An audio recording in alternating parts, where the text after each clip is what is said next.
આપણે સાંજે એક વિડીયો જોતા જેમાં મોટી ઉંમર હતા એની ઉપર પોલીસવાળાએ લાઠીચાર્જ કર્યો. જોકે બંધારણ મુજબ કાયદા બધાના માટે સરખા જ હોય છે.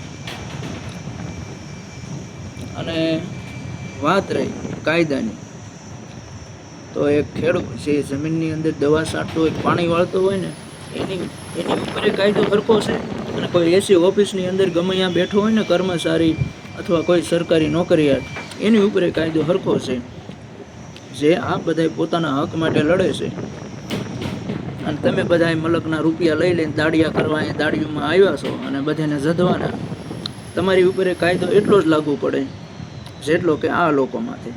અને આ તો બધા એના હક માટેની લડાઈ લડે છે. અને જો એમાં આડા ઉતરો છો 1-2-5 પૈસા હાટું થાય, એટલે તમે ભારતીય કેવા લાયક તો છો જ નહીં, ભારતના તો નથી જ તે.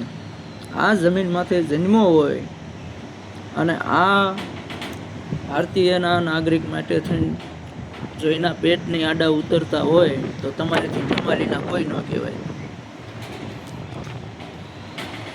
અને વાત રહી ખેડૂતોની, જો તમારી ઉપર આવા ધોકાવાળી થતી હોય તો કાયદો બે માટે હરખો જ છે. તમે ગમે એ આંદોલન કરો, ધોકા લઈ લઈને ઉતરો તો તમને આ ભડવીના જવાબ દેશે ને કોઈ જવાબ નહીં આપે. બાકી તમારી ઉપર કાંઈ પણ ચાર્જ કરે, તમારી ઉપર લાઠી ચાર્જ કરવામાં આવે તો તમારે ધોકા ચાર્જ કરવો જરૂરી છે, તો તમને આમાં ન્યાય મળશે. બાકી ન્યાય કાંઈ છે નહીં. કેટલા દિવસથી આ બધું હાલે છે. હવે તો 5 પૈસા છે અંગ્રેજો કરતા, અને અંગ્રેજોની ઓલાદી કરવા મળી છે. બીજું કંઈ લાંબુ તો છે નહીં. એટલે ગાંડા થશો ને તો જ ઉધાર થશે. બાકી હાજા રહ્યા ને તો આ ભગાવશે, બીજું કાંઈ નહીં કરે. એટલે સમજાય તો જરૂર સમજવું. બાકી જય હિન્દ, જય ભારત.